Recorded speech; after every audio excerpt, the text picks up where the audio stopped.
नमस्कार दोस्तों, competition academy के यूट्यूब पोर्टल पे आपका स्वागत है। आशा करते हैं कि आप सभी लोग अच्छे होंगे। और हरियाणा असिस्टेंट प्रोफेसर की मुख्य परीक्षा के लिए जो प्रैक्टिस पूरा कराया जा रहा है, उसमें आपने देखा कि इकाई 1 से लेकर और गद्य विधा में आपका नाटक तक समाप्त किया गया। यानी हिंदी भाषा का विकास हो गया, साहित्य का इतिहास आपका करा दिया गया, काव्य शास्त्र हो गया, वैचारिक पृष्ठभूमि हो गया, कविता हो गया, उपन्यास हो गया, नाटक हो गया। अब आज से जो शुरू हो रहा है वह आपका कहानी विधा से शुरू हो रहा है। 3 बच रहा है, कहानी है, निबंध है और कथेतर गद्य विधा। ये 3 बच रहा है, बाकी चीज़ें करा दी गई हैं। तो आज से कहानी शुरू हुआ है। जो पाठ्यक्रम में 21 कहानियाँ हैं उन्हीं पर आधारित अब सीरीज इधर चलेगी और उसे भी पूरा कर लिया जाएगा। इसका विस्तृत हल प्रश्न पत्र का PDF भी लोगों को दिया जाता है कि अगर वीडियो ना देख सकें, टाइम ना मिले या कोई बाद में जुड़ रहा है, जैसे आज कई सारे लोग जुड़े हैं, तो जो लोग बाद में भी जुड़ रहे हैं वह भी ध्यान रखें कि वीडियो को देख लिया करिए। अगर नहीं देख पा रहे हैं तो जो आंसर लिखित में दिया जा रहा है उसे डिटेल भी पढ़ें और लिखने का प्रयास ज़रूर करें। लगातार मैं आप लोगों से कह रहा हूँ कि लिखिए, जितना आप लिखेंगे उतना ही बेहतर होगा। जितनी प्रैक्टिस हो जाएगी लिखने की उतना ही आप लोगों के लिए सही रहेगा परीक्षा में लिखना। तो चलिए शुरू करते हैं। आज की इस सीरीज में हम लोगों ने सिर्फ कहानियों को शामिल किया है और इन कहानियों में 3 कहानी ली गई है। पाठ्यक्रम की 3 कहानी ली गई है। उन 3 कहानियों में आप देखेंगे उसने कहा था कहानी, आकाशदीप कहानी और तीसरी कसम कहानी। तो 3-4 कहानी हम लोग डेली लेकर चलेंगे। 3 से 4 कहानियाँ डेली लेकर चलेंगे। तो उससे यह है कि 4 दिन में, 5 दिन में, आप 5 दिन में तो कंप्लीट हो जाएगा। 4 कहानी होगी, 5 या 6 दिन लगेगा। जो छोटी कहानियाँ हैं वो 5 कहानी भी हो जाएगी। तो यही टारगेट रखा गया है कि 5 दिन में आपका कंप्लीट हो जाए।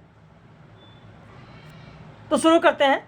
इसमें 3 कहानियाँ, उसने कहा था कहानी, आकाशदीप कहानी और तीसरी कसम कहानी। अब यहाँ पर आपको यह भी ध्यान देना है कि पॉइंट वाइज अगर आप चीज़ों को ध्यान रखते हैं तो आपके लिए परीक्षा में लिखना आसान हो जाएगा। सबसे पहला जो प्रश्न मैंने दिया है वो हिंदी कहानी को परिभाषित करते हुए उसके स्वरूप का वर्णन कीजिए। तो सबसे पहले आप कहानी के बारे में लिखें कि कहानी कब शुरू हुई है और इसके जन्मदाता कौन है। तो आधुनिक हिंदी कहानी के जन्मदाता एलन पो को माना जाता है। आधुनिक हिंदी कहानी के जन्मदाता एलन पो को माना जाता है। उन्होंने कहा कि छोटी कहानी एक इतना छोटा आख्यान है जो एक बैठक में पढ़ा जा सके और जो पाठक पर एक ही प्रभाव डाले, जो अन्य प्रभावों को उत्पन्न करने वाली बातों का बहिष्कार करे तथा अपने आप में पूर्ण हो। कहानी में मुख्यतः 4 बातों का ध्यान रखना आवश्यक होता है। एक, उसका कथानक पर ध्यान रखना आवश्यक होता है, संक्षिप्तता पर ध्यान रखना आवश्यक होता है और प्रभाव उत्पन्न करने वाली कहानी हो, एक प्रभाव का सृजन करने वाली कहानी हो, इस पर ध्यान रखा जाता है और स्वतः संपूर्ण हो, इस पर ध्यान रखा जाता है। कहानी को आरंभ में गल्प भी कहा जाता था। अब इसके बाद में सामान्य परिभाषा की बात करें तो अब आप सामान्य परिभाषा में लिखना शुरू करें कि किसी परिणाम पर पहुंचने में समर्थ घटनाओं के सुसंबद्ध क्रम वाले कथानक से युक्त तथा सीमित आकार वाली ऐसी अभिनय गद्य रचना को कहानी कहते हैं जिसमें जीवन की किसी एक घटना, परिस्थिति, समय, समस्या, चारित्रिक विशेषता या मनोवैज्ञानिक सत्य का यथार्थतापूर्ण उद्घाटन हो। कहानी का स्वरूप कैसा होना चाहिए? तो कहानी या गल्प में देखा जाता है कि कहा जाता है कहानी एक गद्य विधा है, कहानी एक श्रव्य साहित्य है। उसका स्वरूप क्या है? तो एक वो श्रव्य साहित्य है। अर्थात वो पढ़ी या सुनी जा सकती है। अभिनय के द्वारा दृश्य नहीं बन सकती, उसका आकार सीमित होना चाहिए। कहानी में एक क्रमबद्ध कथानक होता है। पात्र तथा कथानक आज की कहानी में गौड़ तथा निमित्त मात्र हैं, उनका मुख्य प्रतिपाद्य तो अनुभूति है। कहानी में जीवन का सर्वांग चरित्र नहीं होता, उसकी किसी एक घटना, परिस्थिति, मन स्थिति, समस्या, मनोवैज्ञानिक रहस्य आदि का ही कहानी में उद्घाटन होता है, तो ये उसका स्वरूप है। अब विभिन्न कहानीकारों द्वारा दी गई परिभाषाएं क्या है, जो भी आपको याद हो, 5-6 जो भी आपको याद हो कि किसने क्या परिभाषा दी है। जैसे आप लिख सकते हैं कि कहानी जीवन की प्रतिछाया है और जीवन स्वयं एक अधूरी कहानी है, एक शिक्षा है जो उम्र भर मिलती रहती है। अज्ञे ने जो कहा है, अज्ञे ने कहानी की परिभाषा क्या दी, आप लिखे कि अज्ञे ने कहानी की परिभाषा देते हुए लिखा कि कहानी जीवन की प्रतिछाया है और जीवन स्वयं एक अधूरी कहानी है, एक शिक्षा है जो उम्र भर मिलती रहती है। उन्होंने यह भी कहा कि कहानीकार एक प्रकार से मानसिक संघर्ष में जीता है। कहानीकार एक प्रकार से मानसिक संघर्ष में जीता है। अज्ञे ने कहानी को जीवन का ही एक यथातथ्य चित्रण माना है, यथातथ्य चित्रण माना है। इसके बाद आप यह भी लिखें, यशपाल का अगर आपको याद है तो यशपाल का लिख दें, यशपाल का, कि यशपाल ने कहानी की परिभाषा देते हुए लिखा है कि कहानी जीवन की समस्याओं के सुलझाव का साधन है। कहानी जीवन की समस्याओं के सुलझाव का साधन है। अर्थात यशपाल की इस परिभाषा में कहानी के केवल एक उद्देश्य की चर्चा है। मनोरंजन, यथार्थ चित्रण आदि अन्य उद्देश्य इसमें छूट गए हैं, क्योंकि उन्होंने यही तो कहा कहानी जीवन की समस्याओं के सुलझाव का साधन है। ऐसे जैनेन्द्र ने क्या परिभाषा दिया है, अगर आपको याद है तो जैनेन्द्र का भी लिखें। जैनेन्द्र ने कहा है कि कहानी तो एक भूख है, कहानी तो एक भूख है जो निरंतर समाधान पाने की कोशिश करती रहती है। कहानी तो एक भूख है जो निरंतर समाधान पाने की कोशिश करती रहती है। आचार्य रामचंद्र शुक्ल का बहुचर्चित कथन है, मुझे लगता है कि उनके साहित्य का इतिहास तो लगभग सभी लोगों ने पढ़ा होगा। शुक्ल जी ने क्या लिखा है कहानी के बारे में, तो कहानी की प्रभाव शक्ति की ओर ध्यान आकर्षित करते हुए रामचंद्र शुक्ल ने कहा है कि आख्यायिकाओं की बड़ी शक्ति है। कहानी को गल्प भी कहा जाता था, आख्यायिका भी कहा जाता था। रामचंद्र शुक्ल ने अपने साहित्य के इतिहास में लिखा कि आख्यायिकाओं की बड़ी शक्ति है, वह समाज की प्रवृत्तियों को जहां अभिव्यक्त करती हैं, वहां उनके ठीक विन्यास, सुधार या निराकरण की प्रवृत्ति भी उत्पन्न कर सकती हैं। इसलिए कहानी में नंगापन और फूहड़पन कहानी कला की कोई सेवा नहीं कर सकता। ऐसे ही प्रेमचंद ने कहानी के बारे में क्या कहा है, उसकी भूमिका के बारे में क्या कहा है, तो वो कहते हैं कि कहानी एक रचना है। प्रेमचंद ने कहा कि कहानी एक रचना है जिसमें जीवन के किसी एक अंग या किसी एक मनोभाव को प्रदर्शित करना ही लेखक का उद्देश्य रहता है। वह एक रमणीय उद्यान नहीं जिसमें भांति भांति के फूल, बेल, बूटे सजे हुए हैं, बल्कि एक ऐसा गमला है जिसमें एक पौधे का माधुर्य अपने समुन्नत रूप में दृष्टिगोचर होता है।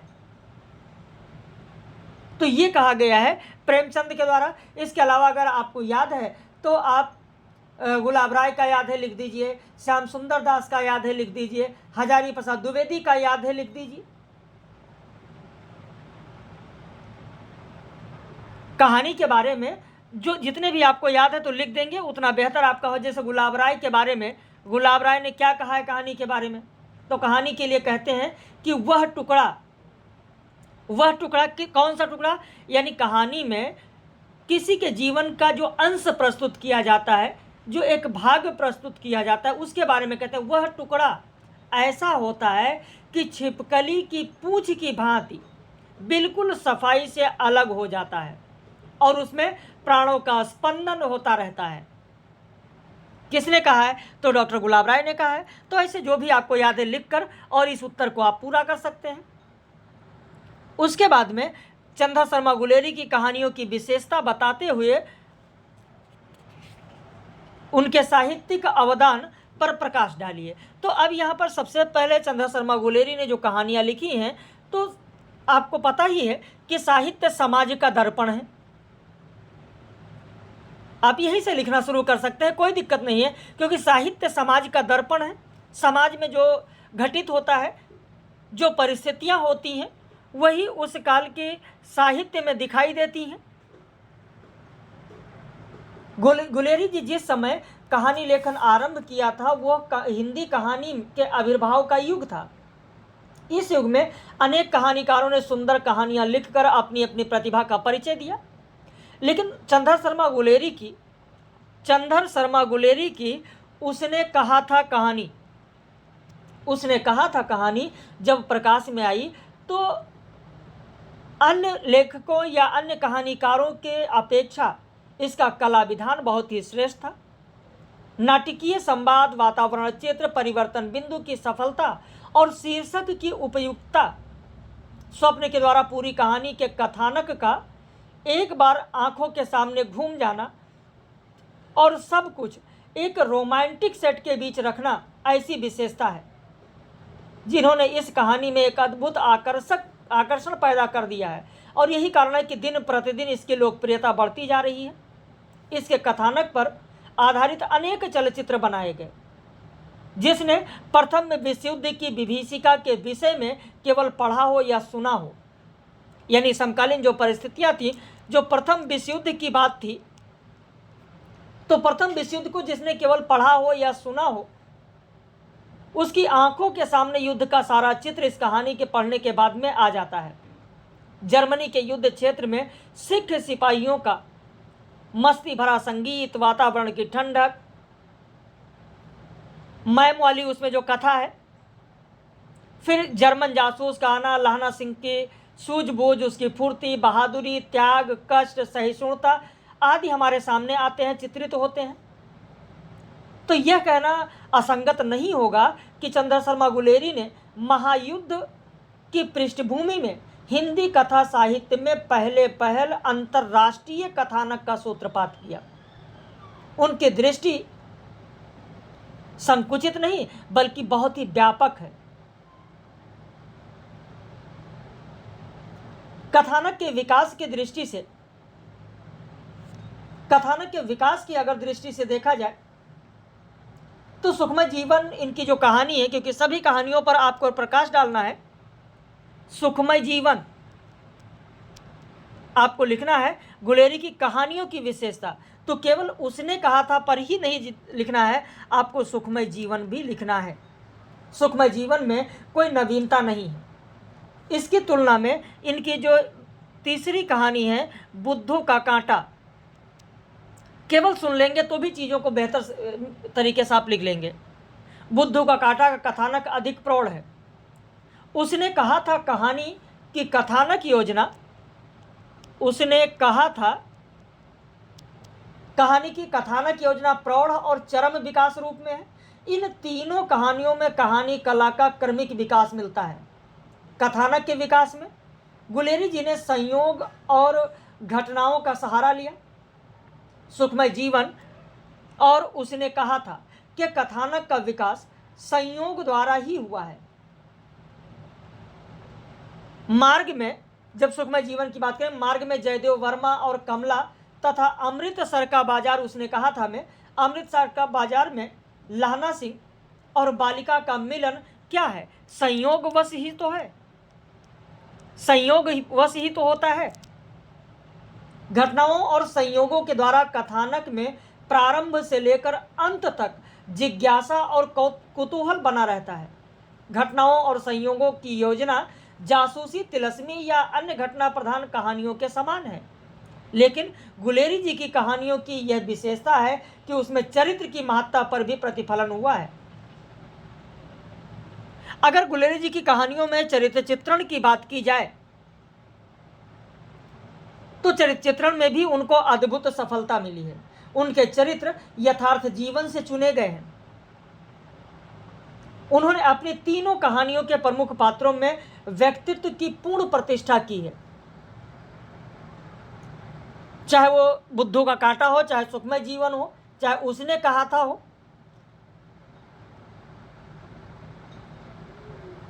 लहना सिंह के चरित्र, अगर उसने कहा था में देखें तो लहना सिंह के चरित्र में मानवीयता और आदर्श का सुंदर समन्वय हुआ है। उसका चरित्र सर्वोत्तम है। तो गुलेरी जी के चरित्र उतने ही अमर हैं जितने वे स्वयं हैं। वह हमारे जीवन के अभिन्न साथी के रूप में आते हैं। वास्तविक जीवन के चरित्रों को काल के प्रवाह में हम भूल सकते हैं, पर लहना सिंह को भूलना कठिन है, और उसने कहा था को तो भूलना और भी कठिन है, जिसके कारण लहना सिंह अपने प्राणों की हंसते हंसते बलि दे देता है और सच्चा प्रेम अमर होता है, तो उसका पथिक लहना सिंह भी सदा के लिए अमर हो जाता है।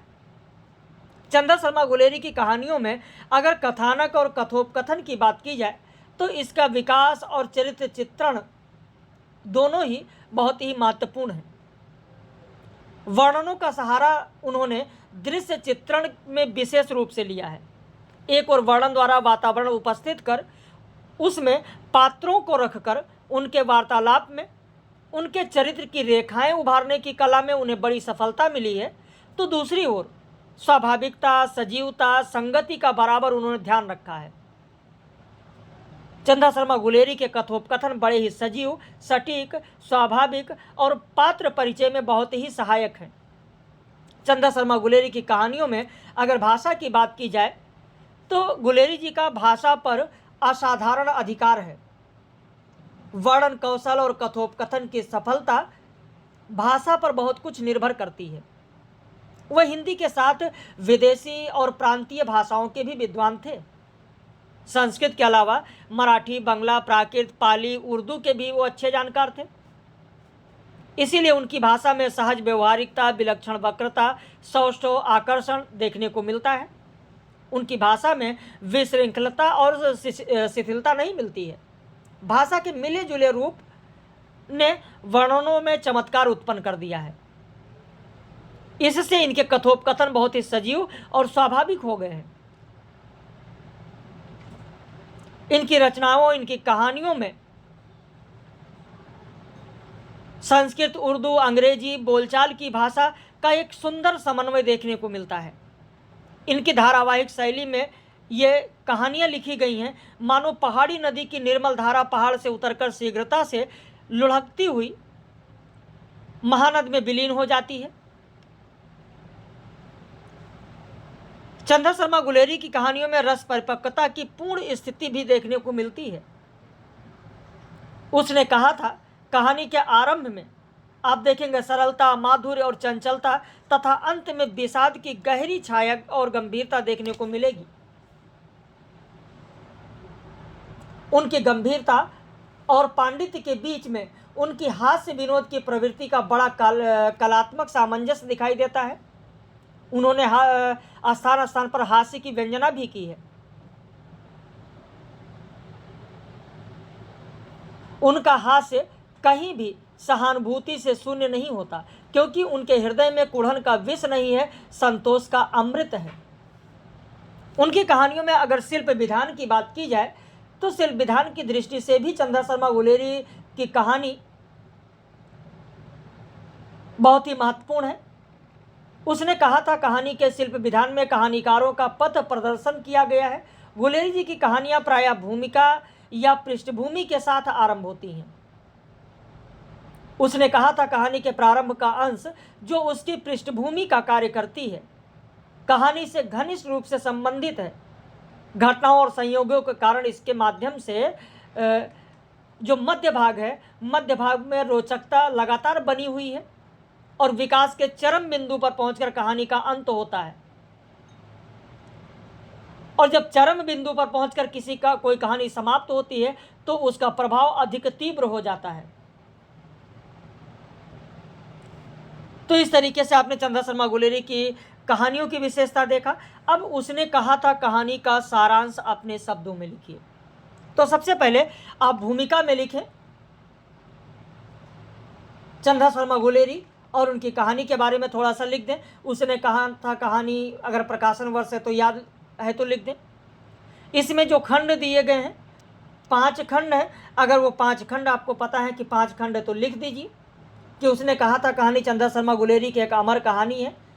आचार्य रामचंद्र शुक्ल ने इसे हिंदी की सर्वश्रेष्ठ कहानी माना है और यह कहानी 5 अंकों या 5 भागों में विभक्त है। ये घटना प्रधान कहानी है तथा घटनाओं के ही माध्यम से ये लक्ष्य और उद्देश्य की ओर निरंतर अग्रसर होती है। इस कहानी की कालावधि जो है वह 25 वर्षों की है। 25 वर्षों की है। मुख्य रूप से यह कहानी द्वितीय विश्व युद्ध की पृष्ठभूमि पर लिखी गई है। तो यह भूमिका में आप लिख दें और फिर संपूर्ण खंड का परिचय, जो मैंने ये खंड बताया कि 5 खंड या भाग हैं, इनके बारे में लिखें कि पहले भाग में बालक लहना सिंह व बालिका होरा की भेंट अमृतसर के बम्बू काट बाजार में होती है और फिर होरा की सगाई की बात होती है। दूसरे अंक में 25 वर्ष बाद जमादार लहना सिंह होरा के पति सूबेदार हजारा सिंह व पुत्र बोधा सिंह का परस्पर वार्तालाप और लहना सिंह द्वारा दोनों की सुरक्षा का विशेष ध्यान रखा जाता है। तीसरे अंक में दिखाया गया कि जर्मन जासूस द्वारा सूबेदार हजारा सिंह को भ्रमित कर बाहर भेज देना और लहना सिंह द्वारा उस जर्मन जासूस को पहचान कर उसके बारे में वजीरा सिंह को बताना दिखाया गया है। चौथे भाग में लहना सिंह द्वारा वजीरा सिंह के माध्यम से हजारा सिंह को वापस लौटने का संदेश भेजना, जर्मन जासूस द्वारा चलाई गई गोली से लहना सिंह का घायल होना दिखाया गया, जर्मन सैनिकों के साथ युद्ध, सिख रेजिमेंट की इस लड़ाई में विजय तथा घायलों को उपचार के लिए ले जाते समय गंभीर रूप से घायल लहना सिंह द्वारा बीमार बोधा सिंह को पहले अस्पताल भेजना और सूबेदार हजारा सिंह को अपना संदेश भेजने का अनुनय करना दिखाया गया है। अंतिम भाग में या अंतिम खंड में या 5वें खंड में जो भी आप लिखें, मृत्यु से पहले गंभीर रूप से घायल लहना सिंह द्वारा बचपन में मिली होरा की बातें याद करना, फिर उसी होरा से सूबेदारनी के रूप में मिलना और उसके कहने पर उसके पति और पुत्र की सुरक्षा का उत्तरदायित्व लेना तथा लहना सिंह की मृत्यु का समाचार दिखाया गया है। तो ये संपूर्ण खंड का आपने परिचय दे दिया। अब इसका कथासार क्या है? आप कथासार लिखें। कथासार तो आप लोगों को पता ही होगा, आप अपने शब्दों में लिख सकते हैं। वैसे आप कहानी सुन लें, कहानी सुन लेंगे तो आपको चीज़ें याद रहेंगी। भाई, अमृतसर का चौक बाजार की एक दुकान पर एक 12 वर्षीय या 12 साल का एक लड़का है। मामा के लिए केस धोने के लिए दही लेने के लिए पहुंचता है। तभी वहीं पर एक 8 वर्षीय बालिका आती है जो रसोई के लिए बढ़िया बनाने के लिए दही लेने के लिए आती है। लड़के का नाम है लहना सिंह, लड़की का नाम है होरा। लड़के से पूछती कि उसका घर कहाँ है। दोनों एक दूसरे को अपना परिचय देते हैं और परिचय पाने के बाद में जब चल देते हैं तो लड़का होरा से पूछता है, लड़की से पूछता है कि तेरी कुड़माई हो गई है। फिर लड़की जवाब देती है धत, यह कहकर भाग जाती है। महीने भर की अवधि में जब भी लड़का यह प्रश्न करता है तो लड़की धत कहकर भाग जाती है। एक दिन लहना सिंह की उम्मीद के विपरीत होरा कहती है, यानी लड़की कहती है कि उसकी सगाई हो गई है और उससे पूछती है कि कहती है देखते नहीं ये रेशम से कढ़ा हुआ सालू मतलब ओढ़नी। तो यह उत्तर सुनकर बालक लहना सिंह व्यथित हो उठता है और घर वापस लौटते समय यह लड़का एक लड़के को तेजी से जा रहा होता तो एक लड़के को मोरी में धकेल देता है और किसी छाबड़ी वाले दिन की भर की कमाई को गिरवा देता है। कुत्ते को पत्थर मारता है, गोभी वाले के ठेले में दूध उड़ेल देता है और किसी वैष्णवी से टकराकर अंधा होने की उपाधि प्राप्त करता है। तो इस तरीके से वो हड़बड़ाया हुआ और निराश होता हुआ, तोड़ फोड़ करता हुआ और घर पहुंचता है। इस घटना के 25 साल बाद लहना सिंह फौज में जमादार का पद पा चुका होता है। एक बार लहना सिंह अपनी जमीन के मुकदमे की पैरवी करने के लिए 7 दिन की छुट्टी लेकर घर आया हुआ था। तभी उसे अपनी रेजिमेंट के अधिकारी की चिट्ठी मिलती है कि फौज को लाम पर जाना है और तुम शीघ्र वापस लौटो। इसके साथ ही उसे अपनी रेजिमेंट के सूबेदार की भी चिट्ठी मिलती है कि ड्यूटी पर वापस जाते समय उसके घर से होते हुए जाएं, क्योंकि उसे और उसके बेटे बोधा सिंह को भी ड्यूटी पर वापस जाना है, तो तीनों साथ में चलेंगे। क्योंकि सूबेदार हजारा सिंह लहना सिंह को बहुत चाहता था, तो सूबेदार हजारा सिंह के घर पहुंचकर चलते समय सूबेदारनी ने जमादार लहना सिंह को बुलवाया, क्योंकि वह उसे जानती थी। लेकिन लहना सिंह को यह नहीं पता था कि सूबेदारनी कौन है, ये उसे नहीं पता था। तो विस्मित होकर लहना सिंह जब सूबेदारनी से मिला, तब उसने उसे 25 वर्ष पहले जो अमृतसर चौक बाजार बम्बू काट बाजार में मिली थी वो घटना याद दिलाया और बताया कि ये वही 8 वर्षीय बालिका अब सूबेदारनी के रूप में उसके सामने खड़ी है। उसके बचपन में लहना सिंह के उस उपकार को भी याद दिलाया जब लहना सिंह ने उस बालिका होरा को एक टांगे के नीचे आने से बचाया था। अब उसका पति व उसका पुत्र दोनों ही लाम पर इसी के साथ जा रहे हैं, तो सूबेदारनी होरा आंचल फैलाकर उन दोनों की सुरक्षा की भिक्षा मांगती है लहना सिंह से। सूबेदार हजारा सिंह की सेना की टुकड़ी फ्रांस पहुंच चुकी थी तथा वहां जर्मन सैनिकों से लड़ाई लड़ती है। अब प्रथम विश्व युद्ध की घटना है। वहां होरा का पुत्र बोधा सिंह बीमार पड़ जाता है। उसके स्थान पर स्वयं ड्यूटी करता है लहना सिंह। इस प्रकार वह बीमार बोधा सिंह की यथासंभव सहायता करता है। एक रात एक जर्मन जासूस वेश बदलकर सूबेदार होरा सिंह को अपने सैनिकों के साथ खंदक में दूर जर्मन सिपाहियों से लड़ने के लिए भेज देता है। सूबेदार हजारा सिंह अंधेरा होने के कारण जासूस को पहचान नहीं पाते हैं और चले जाते हैं। उनके जाने के बाद जासूस द्वारा लहना सिंह को सिगरेट दिए जाने पर इस जासूस पर संदेह हो जाता है और कुछ देर बात होती है। दोनों में बात करने से उसे पक्का विश्वास हो जाता है कि ये जर्मन जासूस हैं। वो वजीरा सिंह को वहां से बाहर भेजकर सूबेदार हजारा सिंह के पास इस आशय का समाचार भेजता है। तो खंदक से बाहर निकलने पर वह उस जासूस को खंदक में बम लगाते देखता है। फिर उस पर प्रहार करके लहना सिंह उसे पकड़ लेता है। कुछ समय बाद वह जासूस अपनी पतलून की जेब में पड़ी रिवाल्वर से लहना सिंह पर गोली चला देता है। जब वो गोली चलाता है तो लहना सिंह उस जासूस को मार गिराता है। तभी जर्मन सैनिक इस खंदक पर हमला कर देते हैं। शीघ्र ही पीछे से सूबेदार हजारा सिंह अपने सैनिकों के साथ वहां पहुंचकर जर्मन सैनिकों पर हमला कर देते हैं। अंततः सभी जर्मन या तो मारे जाते हैं या घायल हो चुके होते हैं। जमादार लहना सिंह भी गंभीर रूप से घायल है। घायल सैनिकों को अस्पताल पहुंचाने के लिए आई गाड़ियों में लहना सिंह अपने घावों को छुपाकर बीमार बोधा सिंह को गाड़ी में बैठा देता है। चूंकि वो सूबेदारनी होरा को वचन दे चुका होता है कि दोनों की रक्षा करेंगे, तो गाड़ी में बैठा देता है और सूबेदार हजारा सिंह को भी उसके पुत्र बोधा सिंह व पत्नी होरा की सौगंध देकर गाड़ी में बैठा देता है। जब सूबेदार हजारा सिंह चलने लगता है तब लहना सिंह उससे कहता है कि जब घर में चिट्ठी लिखे तो सूबेदारनी होरा को यह समाचार भी लिख देना कि लहना सिंह से जो कुछ उसने कहा था वह उसने यानी लहना सिंह ने पूरा कर दिया। तो ये था कथासार।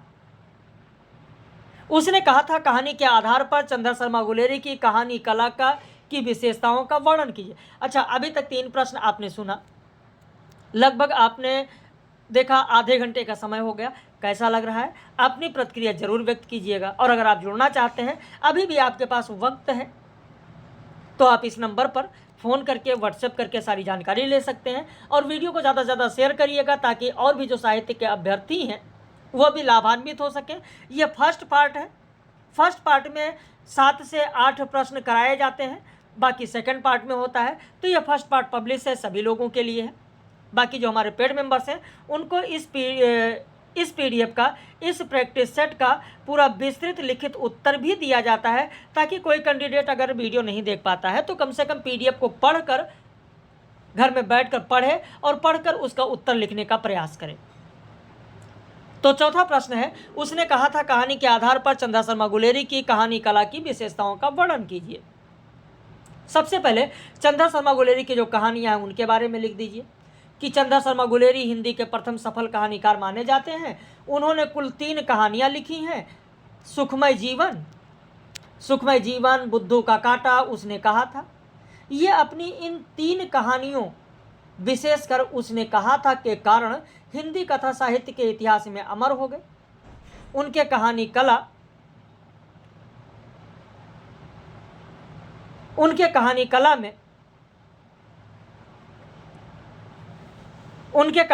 में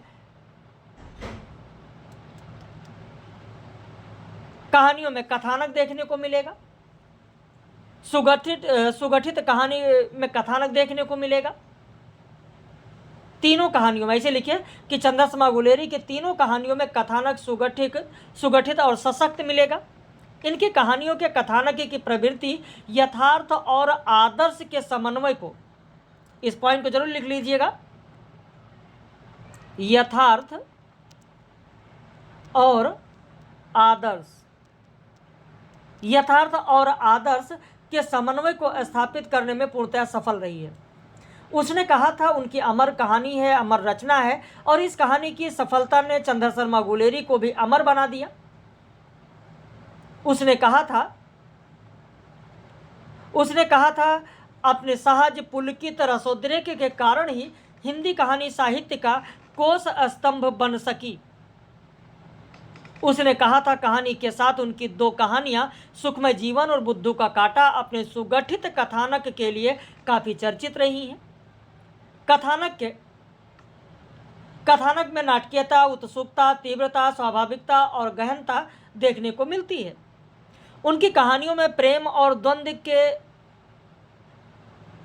कर्तव्य के द्वंद्व का चित्रण देखने को मिलता है।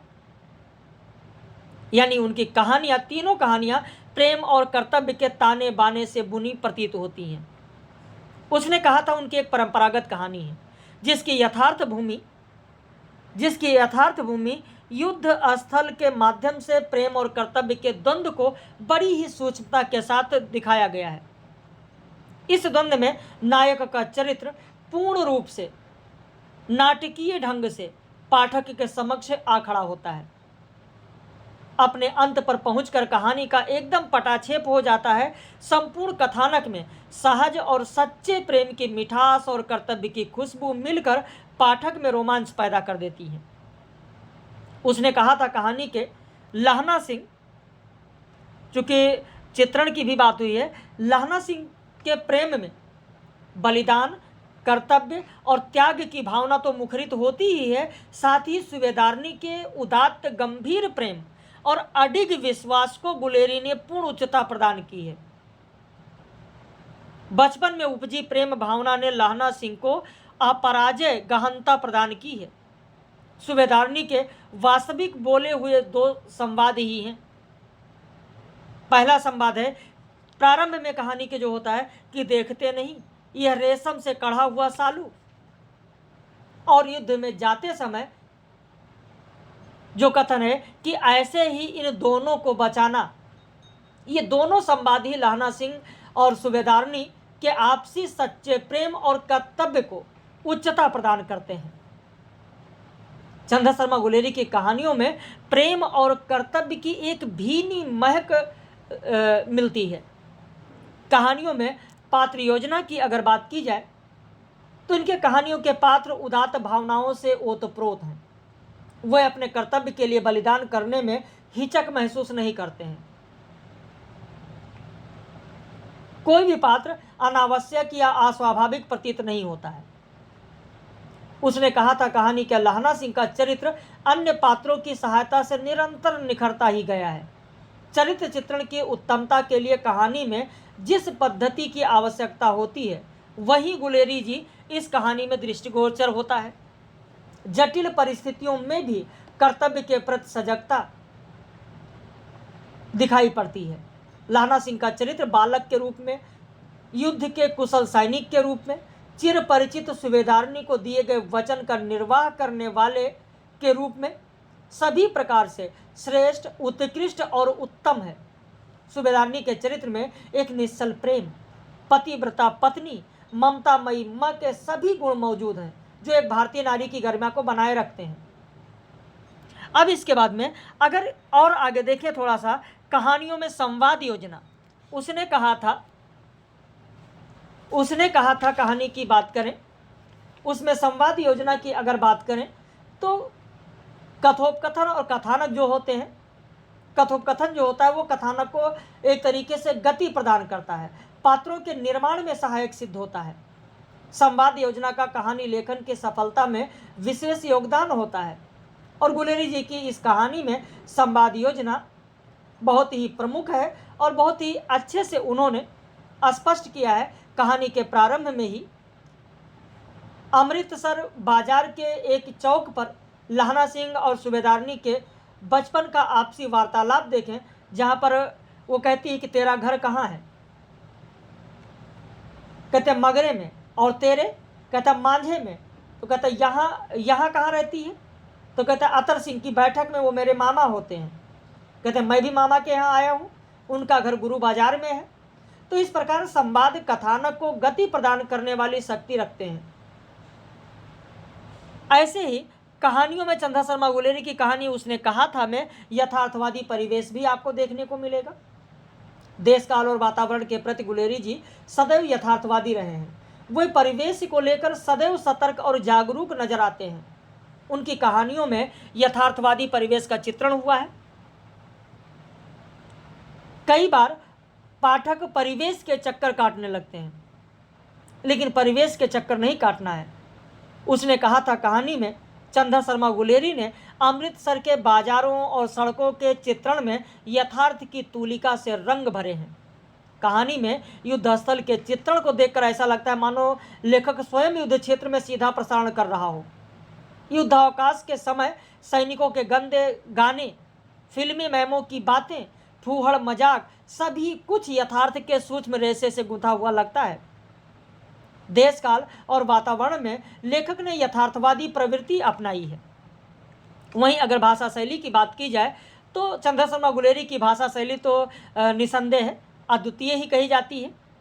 वास्तव में पूरी कहानी एक श्रेष्ठता और अमरता इसकी शैली में अवलंबित है। चित्रण की सजीवता, वर्णन की उत्कृष्टता, कथा की क्रमबद्धता, भाषा की उपयुक्तता इस शैली का प्रधान गुण है। और इन सबसे भी बढ़कर कहानी का अंत सबसे रोचक है, कौतूहलपूर्ण और कलात्मक है, क्योंकि अंत में पाठक विषाद की गहरी छाया में अभिभूत हो जाता है। पूर्व दीप्त शैली ने इस कहानी के प्रभाव को और भी स्थायी बना दिया है। गुलेरी जी की कहानियों की भाषा समय के अनुकूल है। समय के अनुकूल है, उन्होंने जो लिखा है वो समय के अनुकूल है। चंदा शर्मा गुलेरी की भाषा शैली की दृष्टि से उनकी कहानियों में नवीनता और ताजगी देखने को मिलती है। अब इसके बाद में उसने कहा था कहानी के युद्ध के पृष्ठभूमि में त्यागमय प्रेम पर रची गई मार्मिक कहानी है। इस कथन के परिप्रेक्ष्य में अपने विचार को व्यक्त कीजिए। या ये भी परीक्षा में प्रश्न आ सकता है कि उसने कहा था कहानी का उद्देश्य स्पष्ट कीजिए। या ये भी दिया जा सकता है कि उसने कहा था कहानी का मूल प्रतिपाद्य क्या है, स्पष्ट कीजिए। तो ये भी पूछा जा सकता है। तो चाहे यह प्रश्न है, चाहे उद्देश्य पूछा जाए, चाहे मूल प्रतिपाद्य पूछा जाए, जिस तरीके से आपको कहानी समझा दी जा रही है बहुत ही आराम से आप उत्तर को लिख लेंगे। शर्त यही है कि लेक्चर को सुनेंगे तभी तो चीज़ें समझ में आएंगी। और मान लिया आप अब शुरू कर रहे हैं तो इतना कम समय है तो उसमें तो यही आपको करना है कि जहाँ सारी चीज़ें जा रही हैं हाथ से वहाँ कुछ चीज़ों को पकड़ कर रखना और ईश्वर करे कि आप उस तरीके से लिखें कि हाँ बहुत ही बेहतर हो जाए। तो नहीं वीडियो देख पा रहे हैं तो PDF पढ़ लीजिए, लेकिन लगातार पढ़ने के साथ साथ लिखना कंपलसरी है। ऐसा मत सोचना कि अभी पढ़ते रहें, पढ़ लें, अभी समय नहीं, परीक्षा में जाकर लिखेंगे, ऐसा नहीं हो पाएगा। अगर ऐसे ही हो तो आप खुद सोचिए कि डॉक्टर की पढ़ाई लोग करते हैं, MBBS की पढ़ाई करते हैं, किताबों में पढ़ते हैं, और किताबों में पढ़ने के बाद में डायरेक्ट जाकर ऑपरेशन थोड़े करेंगे, पहले उनकी प्रैक्टिस होती है, मेडिकल कॉलेज में उनकी प्रैक्टिस कराई जाती है। ठीक उसी तरीके से अगर आपने उच्च शिक्षा ग्रहण कर लिया है, आपने मास्टर डिग्री ले ली है, आपने MSc कर लिया है, आपने MA कर लिया है, आपने MCOM कर लिया है, आप इसमें मास्टर हो गए हैं, लेकिन मास्टर होने के साथ साथ ऐसा नहीं कि डायरेक्ट आपको कहा जाए कि आप जाकर पढ़ाइए। इसीलिए कंपलसरी कर दिया जाता है कि उसमें छोटी छोटी जो कक्षाओं में आपको पढ़ाना है, लेक्चर तो आप दे लेंगे, छोटी छोटी कक्षाओं में इसीलिए कहा जाता है कि टेट जैसी परीक्षाएं जो हैं, BEd जैसी जो परीक्षाएं हैं, PhD जैसी जो परीक्षाएं हैं, PhD जैसे जो कोर्स हैं, इन सबको इसीलिए अनिवार्य किया गया कि जिससे आपके अंदर वह गुण आ सके कि जिससे आप पढ़ा सकें। तो उसने कहा था, कहानी के बारे में कहा गया कि युद्ध के पृष्ठभूमि में त्यागमय प्रेम पर रची गई मार्मिक कहानी है, इस कथन के पक्ष में अपने विचार व्यक्त कीजिए। तो सबसे पहले भूमिका में उसने कहा था कहानी के बारे में लिखें कि सन 1915 में प्रकाशित उसने कहा था कहानी चंदा शर्मा गुलेरी द्वारा रचित एक अमर कहानी है। गुलेरी जी की यह कहानी प्रेम और कर्तव्य के द्वंद्व पर आधारित है। प्रेम और कर्तव्य भारतीय सभ्यता और संस्कृति में निहित जीवन मूल्य है जो भारतीयता को बनाए रखने में एक अहम भूमिका निभाती है। इस कहानी के माध्यम से चंदा शर्मा गुलेरी ने भारतीय संस्कृति में व्याप्त मानवीय मूल्यों और मर्यादाओं की स्थापना की है। प्रेम पर कर्तव्य की बड़ी जीत दिखाकर उन्होंने एक महान कर्म की ओर संकेत किया है। कहानी का प्रारंभ फिर आप लिखें कि उसने कहा था कहानी का आरंभ अमृतसर के बंबू काट वालों की गली से होती है। चंदा शर्मा गुलेरी ने यह दिखाया कि ये बड़े बड़े शहरों वाली चौड़ी चौड़ी सड़कों पर घोड़े की पीठ को चाबुक से धुनकर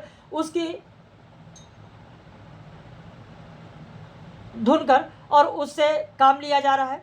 उस समय अमृतसर के बंबू काट वाले रास्ते में आने वाले इंसानों से मीठी बोली में बोलते उसने एक रिश्ता स्थापित कर लेता है। और ऐसे में ही एक दिन एक लड़का यानी लहना सिंह एक लड़की यानी होरा चौक की दुकान पर आ मिलते हैं और दोनों एक दूसरे से परिचित होते हैं। उनकी बातचीत से पता चलता है कि दोनों गर्मियों की छुट्टी में अपने मामा के यहाँ आए हैं और दुकान से सौदा लेते समय दोनों में बातचीत होने लगती है। कुछ दूर जाकर लड़के ने लड़की से पूछा कि तेरी कुड़माई हो गई है। उत्तर में लड़की ने कुछ आंखें चढ़ाकर धत कहकर दौड़ती हुई चली गई और लड़का उसका मुंह ताकता रह गया। महीने भर बाद वह दोनों फिर मिलते हैं। महीने भर तक वो दोनों वहाँ पर छुट्टियों में रहते हैं और मिलते रहते हैं। यही सवाल जवाब चलता रहता है। अंत में उसे लड़के को पता चलता है कि हाँ उसकी कुड़माई हो चुकी है। अंग्रेजों की ओर से जर्मनी के विरुद्ध प्रथम विश्व युद्ध में लड़ रहे भारतीय सैनिकों में यह वही लड़का लहना सिंह है जो उस लड़की से अमृतसर में मिला था और पूछा था तेरी कुड़माई हो गई है। उसने अमृतसर में उस लड़की को घोड़े के नीचे आने से बचाया था। लंबे समय बाद लहना सिंह उस लड़की जो कि अब सूबेदारनी बन गई है उसी से मिलता है और उसके पति हजारा सिंह बेटा बोधा सिंह की रक्षा का वचन देता है। उसका पति और बेटा दोनों लहना सिंह की बटालियन में थे। लहना सिंह अपने वचन को उसके पति हजारा सिंह और बोधा सिंह की रक्षा अपने प्राणों की कुर्बानी देकर पूरा करता है। यहीं पर पूर्व दीप्त शैली जब कुर्बानी देता है, अपनी चोट खाता है, उसको यहीं पर पूर्व दीप्त शैली का प्रयोग किया गया है।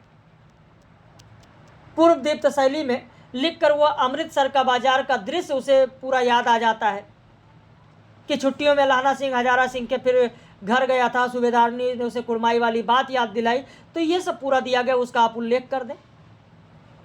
और उसके बाद में जर्मन सैनिकों की गोलियों से घायल लहना सिंह सभी स्मृतियां पूर्वदीप्त शैली के प्रभाव से याद करता है। फिर कहानी की विशेषता की अगर बात करें कि चंदा शर्मा गुलेरी की चर्चित कहानी, उसने कहा था, उद्देश्य की दृष्टि से एक सफल कहानी है जो इतनी सशक्त है कि हिंदी कहानी में आए अनेक मोड़ों, प्रयोगों और यथार्थवादी प्रवृत्ति के चलते भी अपनी जगह पर अपनी ऊंचाई के साथ खड़ी है। और इस कहानी की विशेषता यह है कि यह कहानी एक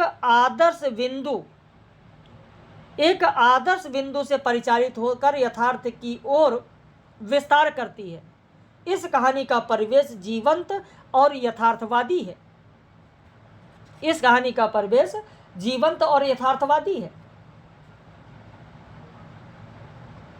जीवंत और यथार्थवादी इसलिए है कि लहना सिंह अपने बचपन के प्यार के लिए, अपने वचन की पूर्ति के लिए अपने प्राणों का बलिदान कर देता है, और इसी एक उच्च आदर्श की स्थापना करना चंदा शर्मा गुलेरी का मुख्य उद्देश्य रहा है।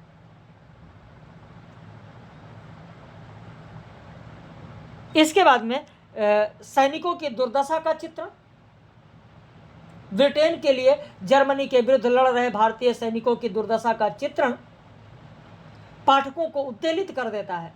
बिना किसी उद्देश्य की पूर्ति के बेवजह लड़ना भारतीय सैनिकों के लिए कष्टदायक स्थिति थी।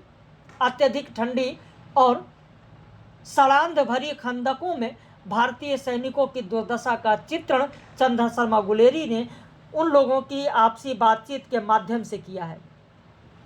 अगर आपको याद है तो आप लिख सकते हैं कथन को, जो आपसी वार्तालाप है कि राम राम, यह भी कोई लड़ाई है, दिन रात खंदकों में बैठे हड्डियां अकड़ गई हैं, लुधियाना से 10 गुना जाड़ा, और मेह और बर्फ ऊपर से पिंडलियों तथा कीचड़ में धंसे हुए हैं।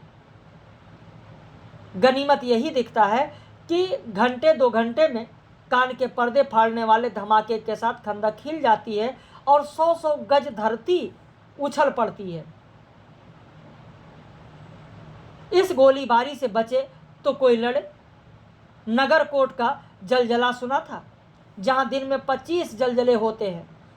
जो खंदक से बाहर साफा या कोहनी निकल गई तो चटाक से गोली लगती है। ना मालूम बेईमान मिट्टी में लेटे हुए या घास की पत्तियों में छिपे रहते हैं। तो इस प्रकार युद्ध की विभीषिका आम आदमी के लिए कितना जानलेवा है, यह भी यहाँ पर इसके उद्देश्य में दिखाया गया है कि इस प्रकार युद्ध की विभीषिका आम आदमी के लिए केवल जानलेवा साबित हो सकती है, युद्ध की समस्या का समाधान नहीं है। युद्ध के परिणाम स्वरूप किसी उद्देश्य की पूर्ति न होकर मानवीय जीवन की क्षति ही होती है। युद्ध किसी भी दृष्टि से सही हो नहीं सकता। प्रथम विश्व युद्ध में भारतीय सैनिकों की बिना किसी उद्देश्य के जान चली गई। चंदा शर्मा गुलेरी ने यह दिखाकर युद्ध की स्थिति को खारिज किया है। यह कहानी युद्ध की पृष्ठभूमि में त्याग में प्रेम पर रची गई मार्मिक कहानी है। तो ये आपने देखा। अब इसके बाद में उसने कहा था, कहानी के आधार पर लहना सिंह का चरित्र चित्रण कीजिए। तो सबसे पहले आप भूमिका में इस कहानी के बारे में थोड़ा सा लिख दें। अब तो आपको भूमिका लिखनी आ गई होगी। उसके बाद में लहना सिंह चंचल और बहिर्मुखी व्यक्ति है। लहना सिंह आदर्श प्रेमी है। लहना सिंह विनम्र और शिष्ट है। इन सब पर लिख लेंगे या नहीं लिख पाएंगे बताइएगा। यहाँ पर लहना सिंह के बारे में जितनी मैंने अभी पूरी कहानी सुना दी, पूरा संक्षिप्त सार सुना दिया, तो मुझे लगता है कि अब आप लोग लिख लेंगे। बताइए, कमेंट करिएगा। लहना सिंह के बारे में जो यहाँ पर आपको बताया गया, इसे लिख लेंगे या नहीं बताइएगा, क्योंकि मैंने पूरी कहानी आपको सुना दी है। अब उसके बाद में जयशंकर प्रसाद की कहानी कला पर प्रकाश डालिए। तो यहाँ पर आपको बता देते हैं, जयशंकर प्रसाद की कहानी में आपको भूमिका लिखना है। तो लिखिए, जयशंकर प्रसाद का व्यक्तित्व और कृतित्व। यहाँ पर लिख लीजिए भूमिका में व्यक्तित्व और कृतित्व। व्यक्तित्व और कृतित्व। लिख लेंगे व्यक्तित्व और कृतित्व। व्यक्तित्व और कृतित्व लिखने के बाद में छाया कहानी संग्रह की कहानियाँ कौन सी हैं, किस प्रकार की हैं, क्योंकि कहानी कला पर आपको प्रकाश डालना है। तो लिखिए कि छाया कहानी का प्रकाशन कब हुआ, प्रकाशन वर्ष याद है तो लिखिए, नहीं याद है तो छोड़ दीजिए। सीधे लिखिए कि इसमें उनकी 5 कहानियाँ संकलित हैं, 5 कहानियाँ संकलित हैं। दूसरे संस्करण में 6 और कहानियाँ बढ़ा दी गई। तो इस तरह छाया कहानी संग्रह में कुल 11 कहानियाँ संकलित हैं। बाद की सभी कहानियाँ ऐतिहासिक हैं। इससे स्पष्ट होता है कि उस समय तक जयशंकर प्रसाद की रुचि इतिहास के अध्ययन में हो गई थी। फिर प्रतिध्वनि कहानी संग्रह, इसमें कुल 15 कहानियां संकलित हैं। सब में जयशंकर प्रसाद का कवि रूप विशेष रूप से उभर कर सामने आया है। नियतिवादी दृष्टिकोण, दार्शनिकता का पुट, अतीत की भव्य कल्पनात्मक पृष्ठभूमि, भावपरकता तथा रसात्मकता इन कहानियों की प्रमुख विशेषताएं हैं। वस्तु और चरित्र चित्रण की ओर जयशंकर प्रसाद ने अधिक ध्यान नहीं दिया है प्रतिध्वनि कहानी संग्रह की कहानियों में। फिर आकाशदीप कहानी संग्रह की कहानी लिखिए। आकाशदीप कहानी संग्रह में कुल 19 कहानियां संकलित हैं, जिसमें आकाशदीप कहानी, ममता कहानी, स्वर्ग के खंडहर कहानी, ये सब ऐतिहासिक कहानियां हैं। यहीं तक पहुंचते पहुंचते जयशंकर प्रसाद की कहानी कला पूर्ण विकसित रूप में सामने आती है। भाव संघर्ष, काल्पनिक चित्रण, एक प्रकार की तरलता, संवेदनशीलता, वातावरण, नाटकीय विधान, रहस्यमय खंड, ये सब प्रमुख विशेषताएं हैं आकाशदीप कहानी संग्रह की कहानियों में। आंधी कहानी संग्रह में 11 कहानियां संकलित हैं, जिनमें मधुआ कहानी, घीसू कहानी, बेड़ी कहानी, नीरा कहानी, ये सब यथार्थवादी भूमि पर चित्रित की गई हैं। जीवन में आने वाले छोटे छोटे सामान्य पात्रों को नाटक का नायक बनाकर कहानियां रची गई हैं। इन पात्रों का बड़ा ही मनोवैज्ञानिक चित्रण जयशंकर प्रसाद ने किया है। मधुआ तो प्रेमचंद जी को भी बहुत ही पसंद था।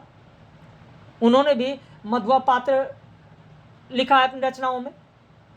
ऐसे इंद्रजाल कहानी संग्रह के बारे में लिखे कि इसमें 14 कहानियां संकलित हैं और इन कहानियों में जयशंकर प्रसाद का दृष्टिकोण बौद्धिक, मनोवैज्ञानिक और यथार्थवादी होने लगा।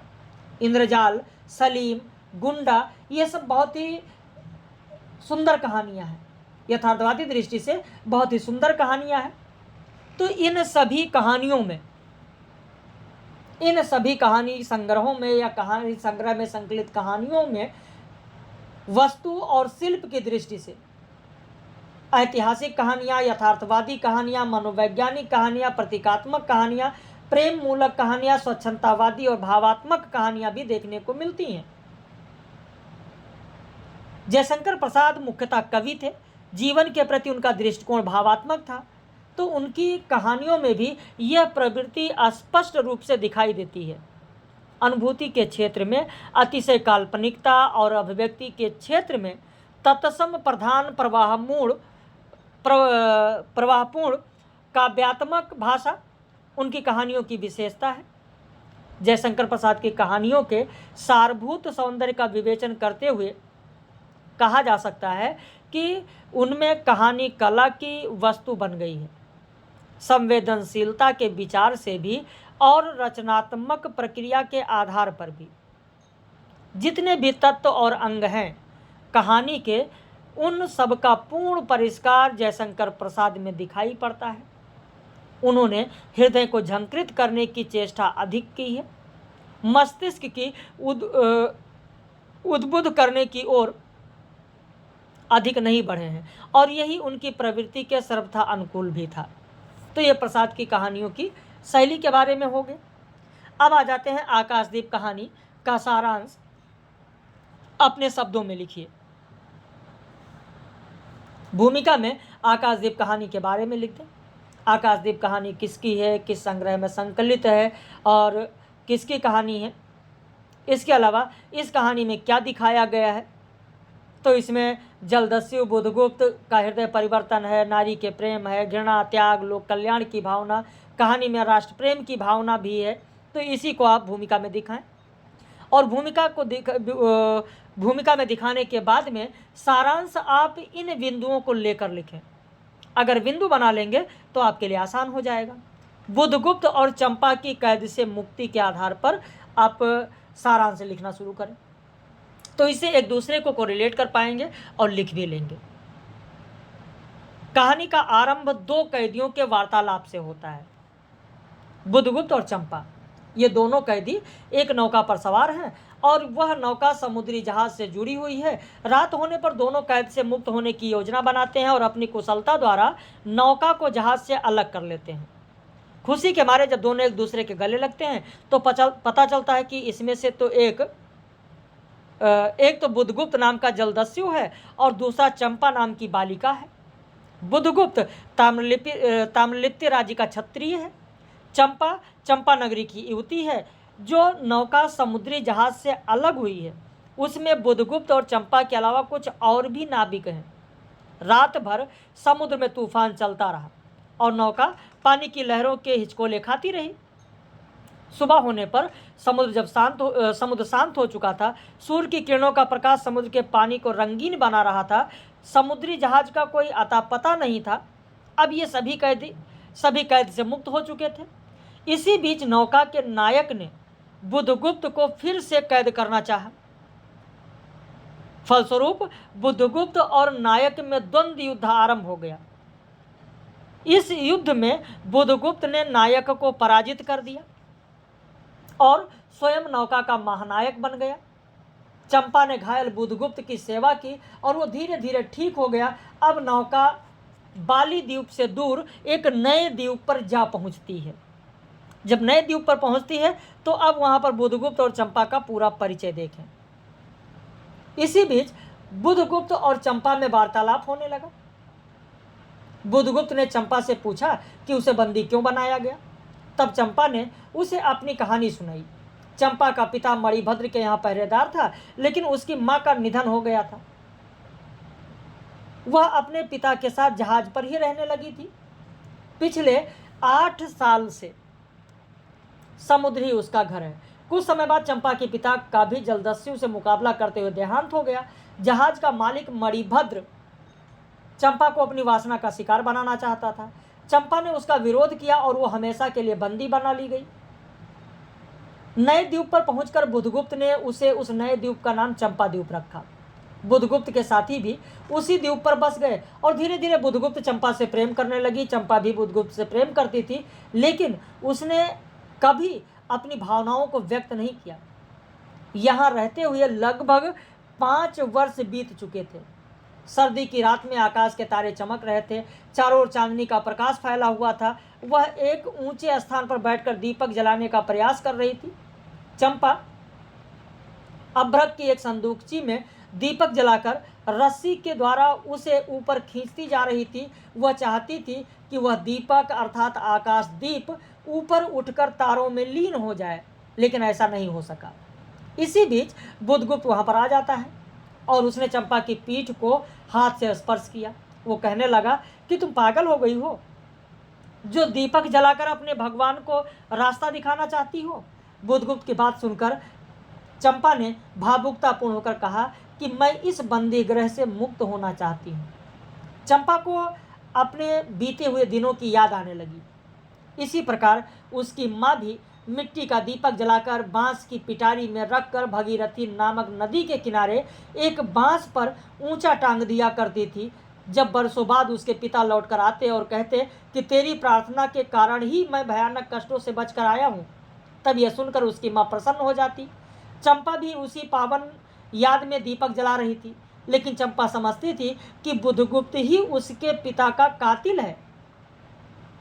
अतः अचानक ही क्रोध के कारण उसका मुंह लाल हो गया और बुधगुप्त को पीछे ढकेलती हुई कहने लगी, तुम ही मेरे पिता की मृत्यु के कारण हो, यहाँ से चले जाओ। लेकिन बुधगुप्त जोर से हंस पड़ा और चंपा शांत हो गई। फिर आगे क्या होता है, बुधगुप्त और चंपा में प्रेम की भावना। देखिए, जब पूरा कथानक सुने रहेंगे विस्तृत से तो आप लिख भी पाएंगे। कैसा भी प्रश्न होगा आप जरूर उसमें अपनी अभिव्यक्ति कर पाएंगे। तो बुधगुप्त और चंपा में प्रेम भावना की बात आती है तो धीरे धीरे अब बुधगुप्त और चंपा में प्रेम भावना विकसित होने लगा। दोनों एक दूसरे से प्रेम करने लगे। एक दिन बुधगुप्त और चंपा नौका पर बैठकर सागर में विचरण कर रहे थे। इस बीच बुधगुप्त ने चंपा के आगे यह स्वीकार किया कि वह उसे प्रेम करता है। चंपा जो ये समझती थी कि बुधगुप्त ही उसके पिता का हत्यारा है, अपनी कंचुकी में बुधगुप्त का वध करने के लिए एक कृपाण छिपाए हुए थी, लेकिन बुधगुप्त से यह कहते हुए कि उसके हृदय ने उसके साथ छल किया है, वह उस कृपाण को समुद्र में फेंक देती है और स्वीकार करती है कि वह भी उसे प्रेम करती है। चंपा द्वीप के एक अन्य भाग में एक सुंदर पर्वतीय श्रेणी थी जो दूर तक सागर में डूबी हुई थी। वहीं पर आदिवासी उत्सव मना रहे थे। चंपा वन देवी के रूप में सज धज कर उपस्थित थी। सभी लोग आकाशदीप का उत्सव मना रहे थे। बुधगुप्त द्वार पर खड़ा चंपा की प्रतीक्षा कर रहा था। उसने सहारा देकर चंपा को नीचे उतारा। उत्सव के अवसर पर विभिन्न वाद्य यंत्र बज रहे थे। चंपा और बुधगुप्त के मन रोमांचित हो उठे। दूर तक फैले समुद्र को बुधगुप्त एकटक देखता रहा और इस अवसर पर चंपा ने बुधगुप्त से पूछा कि क्या यह सच है कि आज रानी का विवाह है। उत्तर में बुधगुप्त ने कहा कि अगर तुम चाहो तो यह सच हो सकता है। इस अवसर पर बुधगुप्त ने यह भी बताया कि वह उसके पिता का कातिल नहीं है, किसी अन्य जलदस्यु ने उसके पिता का कत्ल किया था। यह कहते हुए बुधगुप्त ने चंपा के पैर पकड़े और प्रेम याचना की। फिर अंत में बुधगुप्त का स्वदेश लौट जाने का निर्णय जो है, इस आधार पर क्या है सारांश। तो एक दिन वह भी आया जब बुधगुप्त ने चंपा से कहा कि वह अपने देश भारतवर्ष लौटना चाहता है। उसने चंपा को साथ चलने के लिए कहा, लेकिन चंपा ने बुधगुप्त के प्रस्ताव को ठुकरा दिया। उसने निर्णय किया कि वह उसी चंपा द्वीप में रहकर वहां के भोले भाले निवासियों की सेवा करेगी। वह उस द्वीप पर रहते हुए अपने पिता की जल समाधि ढूंढना चाहती है। उसने फैसला किया कि यह चंपा द्वीप पर रहकर द्वीप के निवासियों के साथ ही जीवन यापन करेगी। फिर एक दिन ऐसा ही आया जब चंपा ने सवेरे सवेरे देखा कि समुद्री नावों का एक विशाल समूह चंपा द्वीप से पश्चिमोत्तर की ओर बढ़ रहा था। निश्चय ही यह बुधगुप्त था जो अपने साथियों के साथ भारतवर्ष लौट रहा था। यह देखकर चंपा रोने लगी, लेकिन उसने वापस अपने देश लौटने का निर्णय नहीं लिया। फिर एक दिन चंपा भी मृत्यु का ग्रास बन जाती है, लेकिन वह आजीवन त्याग, तपस्या और सेवा द्वारा द्वीप के निवासियों के काम आती रही। यही कारण है कि मृत्यु के पश्चात भी द्वीप के निवासी उस ममतामयी देवी की समाधि की पूजा करने लगे। तो ये आपने सुना। अब इसके बाद में जयशंकर प्रसाद की कहानी कला की विशेषता क्या है। कहानी कला की विशेषता, तो भूमिका में जयशंकर प्रसाद का व्यक्तित्व और कृतित्व लिख दीजिए।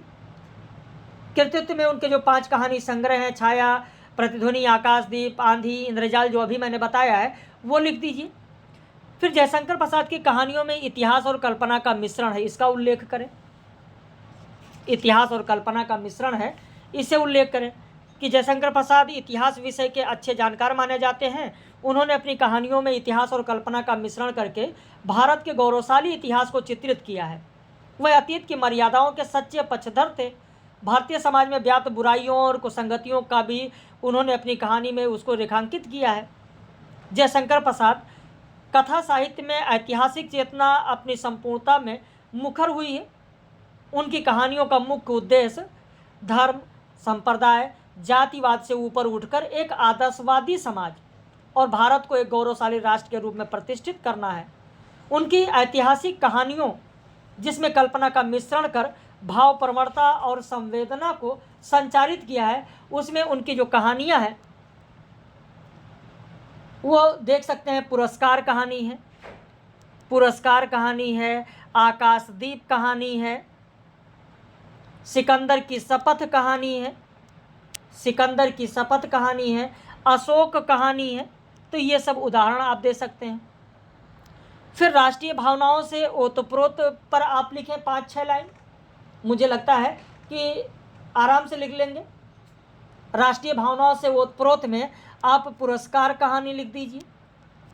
राष्ट्रीय भावनाओं से ओतप्रोत में आकाशदीप कहानी भी लिख दीजिए, जो चंपा द्वीप पर चंपा करती है। बुधगुप्त अपने देश लौट जाता है भारतवर्ष, तो इसे भी उदाहरण दे सकते हैं। नारी भावना, इसके बाद में नारी भावना लिखें। नारी भावना में आप इन्हें तो लिख ही सकते हैं, साथ में नारी भावना में चंपा की पुरस्कार कहानी की जो मधुलिका है, मधुलिका के बारे में लिख दें। नारी भावना में पुरस्कार कहानी की मधुलिका जो पात्र है, मधुलिका का उल्लेख कर दें। आकाशदीप कहानी में चंपा का उल्लेख कर दें। तो इससे मुझे लगता है कि बहुत आराम से आप लिख लेंगे। बस वही बता रहे हैं कि जहाँ पर आप लिख सकें। प्रेम सौंदर्य की भावना, प्रेम सौंदर्य की भावना भी लिख दें कि जयशंकर प्रसाद मूलतः कवि हैं, गद्य विधाओं के सृजन में भी उनका वही मन उद्वेलित होता रहता है। सौंदर्य और प्रेम चित्रण का विशेष रूप से उन्होंने वर्णन किया है। उनकी भावनाएं सौंदर्य और प्रेम से सराबोर रहती हैं। उनकी कहानियों की पृष्ठभूमि में भी एक प्रेम कहानी होती है और यही प्रेम कहानी उनकी भावनाओं को उजागर करने का एक माध्यम है। वो प्रेम चित्रण मनोवैज्ञानिकता का सहारा लेते भी दृष्टिगोचर होते हैं। इसके बाद में उदाहरण स्वरूप उनकी जो कहानियां हैं, आप सौंदर्य चित्रण में आप गुंडा कहानी का जो नन्हूक सिंह है उसका आप दे दें, गुंडा कहानी का दे दें। पुरस्कार कहानी में मधुलिका का उदाहरण दे दें, पुरस्कार कहानी में मधुलिका का उदाहरण दे दें। आकाशदीप कहानी में चंपा का उदाहरण दे दें और फिर इसके बाद में मानसिक द्वंद्व में आप आकाशदीप से ही लिख सकते हैं। और फिर अंत में भाषा शैली, जितना भी समझाया गया उस आधार पर आप भाषा शैली लिख लीजिएगा। फिर आकाशदीप कहानी में जयशंकर प्रसाद के प्रेम दर्शन का उत्कर्ष रूप मिलता है। इस कथन के समर्थन में इस कहानी का मूल्यांकन कीजिए। तो भूमिका लिखें, कहानी का सारांश लिखें, कहानी का मूल प्रतिपाद और काल्पनिक पृष्ठभूमि लिखें, फिर प्रेम का महत्व और मानवतावादी दृष्टिकोण लिखते हुए इस कहानी को भी पूरा करें। मुझे लग रहा है पूरी कहानी सुना दिया है, तो इस पर आप लिख लेंगे। और आकाशदीप कहानी में नारी के त्याग और लोक कल्याण की भावना मुखरित हुई है, इस आधार पर चंपा का चरित्र चित्रण कीजिए। तो चंपा का चरित्र चित्रण करते समय हमको नारी के त्याग और लोक कल्याण की भावना चरित्र चित्रण में दिखाना है चंपा के। तो क्या क्या लिखना है? सबसे पहले भूमिका लिखेंगे। भूमिका के बाद में चंपा एक क्षत्रिय बालिका है, चंपा एक क्षत्रिय बालिका है, उसके बारे में लिखना है, उसका परिचय देना है। पूरा क्षत्रिय बालिका है कि एक क्षत्रिय बालिका है, जानवी नदी के तट पर स्थित चंपा नगरी के एक क्षत्रिय वंश से संबंध रखने वाले माता पिता की संतान है। बचपन में ही माँ का देहांत हो जाता है। पिता मणिभद्र एक व्यापारी थे।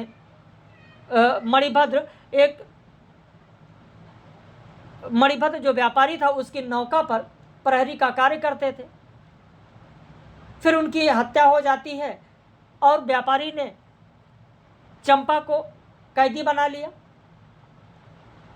बुधगुप्त को फिर अपना परिचय देते हुए वो बताती भी है, क्षत्रिय बालिका है, कि मैं जानवी तट पर चंपा नगरी की एक क्षत्रिय बालिका हूँ।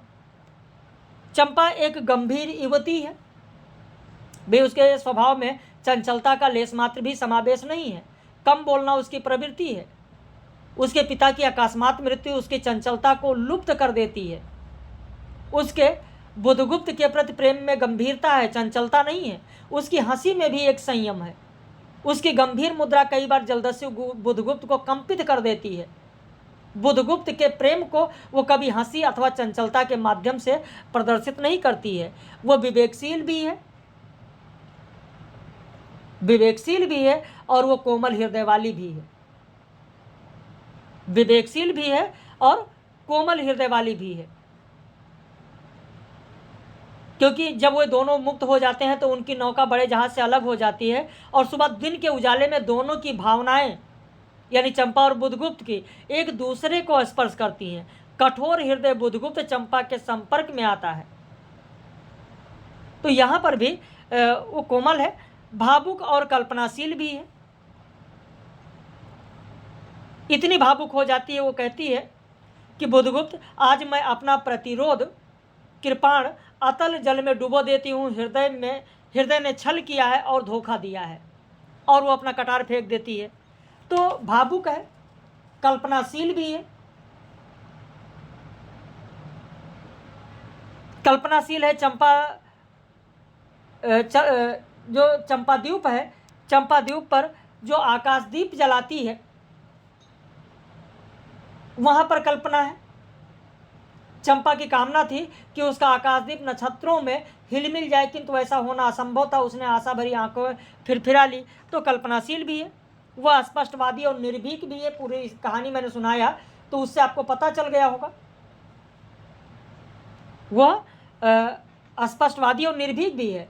भाई बुद्धगुप्त से कहती ही नहीं है, यही तो कहती है, नहीं नहीं, तुमने दस्यु वृत्ति छोड़ दी, परंतु तुम्हारा हृदय वैसा ही आकरुण, सातृष्ण और ज्वलनशील है। तुम भगवान के नाम पर हंसी उड़ाते हो, मेरे आकाशदीप पर व्यंग करते हो। मेरा पिता, वीर पिता के मृत्यु के निष्ठुर कारण जलदस्यु, हट जाओ। तू निर्भीक भी है, मानसिक द्वंद्व से ग्रस्त भी है। मानसिक द्वंद्व से ग्रस्त इसलिए है कि एक तरफ वो जलदस्यु से घृणा भी करती है क्योंकि वो मानती है कि उसके पिता का हत्यारा है, दूसरी तरफ प्रेम भी करती है, तो उसे मानसिक द्वंद्व है। बुद्धगुप्त से कहती भी है कि मैं तुमसे घृणा करती हूँ, फिर भी तुम्हारे लिए मर सकती हूँ। अंधेर है जलदस्यु, तुम्हें प्यार करती हूँ। वह कर्तव्य परायण भी है। तो इस तरीके से चंपा के बारे में लिख सकते हैं। और फिर आकाशदीप कहानी के आधार पर बुद्धगुप्त का चरित्र चित्रण कीजिए। तो अब बुद्धगुप्त के बारे में तो आप लोग लिख ही लेंगे, इतनी पूरी कहानी हो गई, इतना पूरा बता दिया गया तो लिख ही सकते हैं। और अंत में 3 प्रश्न और बचते हैं। फणीश्वरनाथ रेणु की कहानी तीसरी कसम का शीर्षक स्पष्ट कीजिए। शीर्षक में अब आपको भूमिका लिख देना है। फिर शीर्षक तीसरी कसम क्या है, तीसरी कसम क्यों महत्वपूर्ण है, क्या इससे पहले की 2 कस्में महत्वपूर्ण नहीं हैं, तो इसको आपको स्पष्ट करना है कि रोचकता के लिए लिखा गया या क्यों लिखा गया। ठीक, फिर पहली कसम दूसरी कसम का उल्लेख करते हुए तीसरी कसम विस्तृत से लिख देना है। इसके बाद में तीसरी कसम कहानी एक प्रेम कथा के अतिरिक्त और क्या है, तो इसमें नौटंकी और मेले का विवरण भी दिया गया है। स्वप्न और यथार्थ का संश्लेषण भी देखने को मिलता है। लोक जीवन की सांस्कृतिक समृद्धि भी देखने को मिलती है। और व्यक्ति का ग्रामीण व्यवहार भी देखने को मिलता है, चाहे लहसनवा हो, चाहे पलटदास हो, चाहे लालमोहर हो, सब में ग्रामीण व्यवहार है। और अंत में तीसरी कसम कहानी में हीरामन कल्पना द्वारा संपूर्ण कहानी में किन किन प्रकार की इच्छा मूर्तियां गढ़ता है। तो भूमिका पहले कहानी के बारे में लिखें, फिर हीरामन का परिचय दें, फिर हीरामन के प्रेम में कल्पना, क्योंकि एकांतिक प्रेम है, एक तरफा प्रेम है, हीरामन केवल प्रेम करता है। तो ये दिखाया गया है कि हीरामन प्रेम करता है, लेकिन दूसरी तरफ दूसरा पक्ष हीराबाई का भी दिखाया गया कि हीराबाई हीरामन से प्रेम करता है, जबकि हीरामन का जो प्रेम है वो कैसा प्रेम है, किस तरीके का ग्रामीण व्यवहार है, व्यवहार की दृष्टि से जो अव्यक्त कह सकते हैं, अव्यक्त जो उसका मन है वो कैसा है। फिर बैलगाड़ी की यात्रा में उसका जो कल्पना है, किस तरीके की कल्पना गढ़ता है, किस तरीके की मूर्तियां गढ़ता है, चलते चलते क्या सोच रहा होता है, कौन सी कहानी सोच रहा होता है, हीरामन के बारे में हीराबाई के बारे में कौन सी कहानी गढ़ रहा होता है, कैसी मूर्तियां गढ़ता है, क्योंकि उसके मन में जो नौटंकी वाली औरत होती हैं उनकी क्या छवि उसके दिमाग में है। और उस छवि का भ्रम तब दूर होता है जब वो हीराबाई को देखता है, उसकी सुंदरता को देखता है, उसके व्यवहार को देखता है, तो उसके मन में किस प्रकार की मूर्ति बनती है, उसकी कल्पना में किस प्रकार की मूर्ति बनती है। तो हीराबाई की कल्पना करते समय उसके मन में क्या है। फिर महुआ घटवारिन की जो कथा है वो कथा कैसी है और उसका क्या प्रभाव पड़ता है, उसकी क्या मूर्ति गढ़ता है, वो उसके अपने मन में क्या सोचता है, प्रेम के बारे में क्या सोचता है। तो ये चीज़ें आपको लिखनी है। तो मुझे लगता है कि अब सेकंड पार्ट देने की ज़रूरत नहीं है, बहुत जल्दी चीज़ों को कवर किया गया और 1 घंटे 14 मिनट में पूरा मैंने बता दिया आपको, दूसरे पार्ट की ज़रूरत ही नहीं है। बाकी कल आपको फिर से मिलेगा और कल जहाँ तक है छोटी छोटी कहानियाँ रहेंगी, आशा करते हैं 4 या 5 कहानियाँ उसमें रखा जाए, तो ताकि 4 या 5 दिन में सारी 21 कहानियाँ समाप्त हो जाएं। जो बड़ी कहानियाँ हैं, जो बहुत ही महत्वपूर्ण कहानियाँ हैं, उन पर 3, 4, 5 प्रश्न, 6 प्रश्न कराए जा रहे हैं। जैसे राही कहानी बहुत छोटी है, राही कहानी पर बहुत छोटा आपका बनेगा, तो इस तरीके से एक टोकरी भर मिट्टी बहुत छोटी कहानी है। तो जो छोटी कहानी एक एक प्रश्न कराते हुए उस पर आगे चलेंगे ताकि विषय वस्तु भी आपके समझ में आ ही जाएगा। तो अगर दूसरा कोई शीर्षक से प्रश्न आता तो भी आप कर लेंगे। तो छोटी कहानियों जो होंगी वो 5-6 कहानियाँ होंगी, 7 कहानियाँ होंगी एक सीरीज में, और जो बड़ी कहानियाँ हैं उनमें मैक्सिमम 3 कहानियाँ होंगी या 4 बस। तो बाकी हम लोग फिर मिलेंगे कल, लेकिन अपनी प्रतिक्रिया आप लोग व्यक्त कीजिएगा।